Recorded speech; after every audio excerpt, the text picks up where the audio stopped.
Hey guys, I'm back here to break down another match. This one from the Onnit Invitational in Austin, Texas, at the Onnit Academy. My opponent here was brown belt at the time, Kyle Wempe. Um, so this is an interesting sub EBI rule event, sub only. So I decided to pull guard here. I think I had been working a lot of shit on shin guard at the time and wanted to kind of work into that game. Hand fighting here a little bit and trying to elevate and get underneath my opponent. What I get here a lot of times when guys get low, I like to use this overhook to elevate this elbow up in this direction.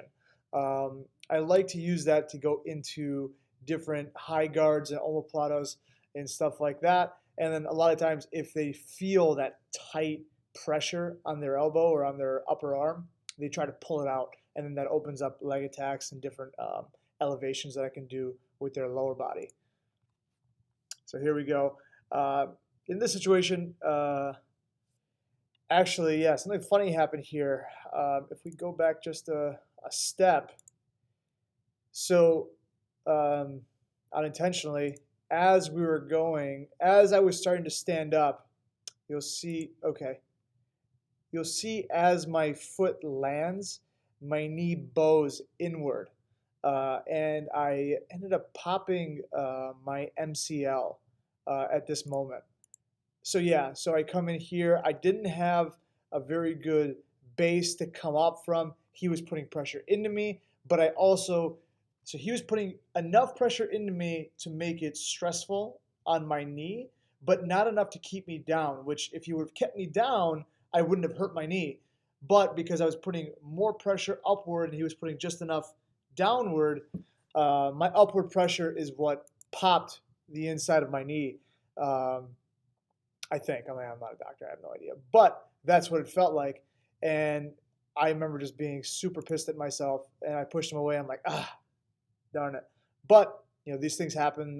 It's not the first time I've popped something during a match. So, I've been here plenty of times.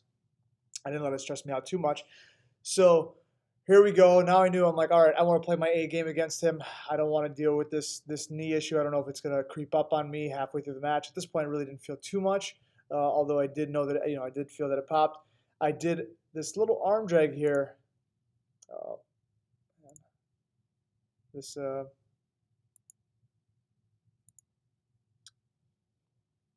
here we go. So you're gonna see me come into here, little arm drag, and I give him a little bit of a shoulder jab.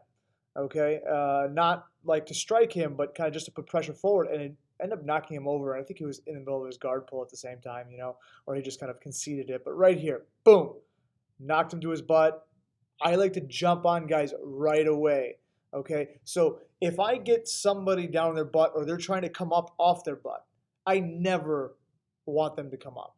Okay, if they want it, I want to take that away from them. So I will, like, you try to back away from me and scoot on your butt and get away, I am going to follow you and I'm going to put you back to your ass or on your lower back. That way you can't really do as much. Now, there are safe ways and then there are, more risky ways of doing that. If you dive into something, you may dive into a submission, a triangle, or something like that. But typically I like to, rest my hands on the shoulders, chest, those places, not low at the hips. If you go low at the hips and you miss, then a lot of times, you get one arm in, one arm out, and then that's when you get triangled. In this case, I was able to get to a front headlock position-ish. I rolled over toward a guillotine. This wasn't something that I was trying to submit him with. This was definitely just more of a positional thing. But I like to hang on the head. It's exhausting to get your head hanged on like that or hung on like that. So I used it to pass the guard or nearly pass the guard here. I still have like a leg drag, modified leg drag position. And then here we are, okay? A lot of times when I'm in that side, like nearly side control position, guys will give up that far side arm, okay? So in this case, his left arm. And I am going to underhook that and I'm going to drag myself around towards the head, step over. It's okay if one arm is on the mat. I'm going to scoop it up eventually, okay? You just have to kind of grind your knees into the mat and then bring them in and together, and eventually you can have like a sankaku position, or you can stay in that you can stay in the top position. Now here I move on. I get this Kimura grip. I try to be nice and strong, trying to pull it out.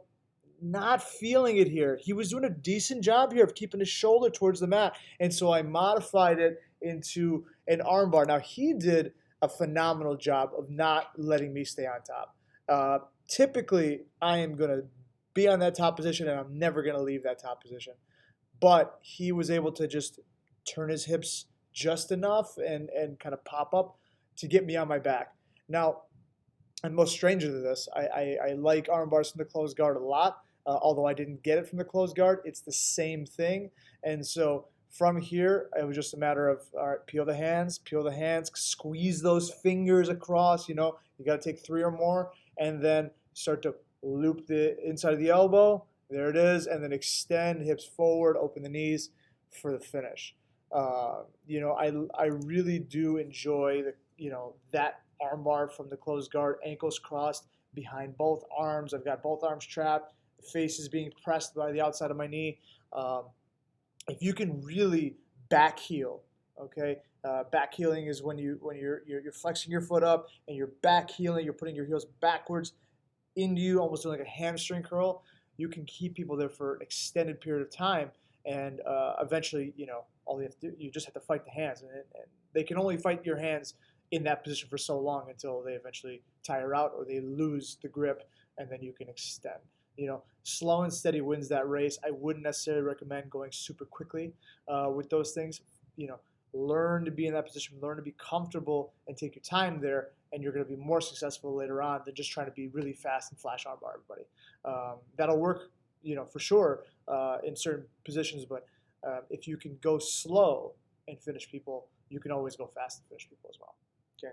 I hope you guys enjoyed that one. Let me know in the comments here if you want to see a specific match. It doesn't have to be my match. I can break down other people's matches as well. Wins, losses, doesn't matter. You know, highlights, any of that stuff. Okay? Thanks, guys.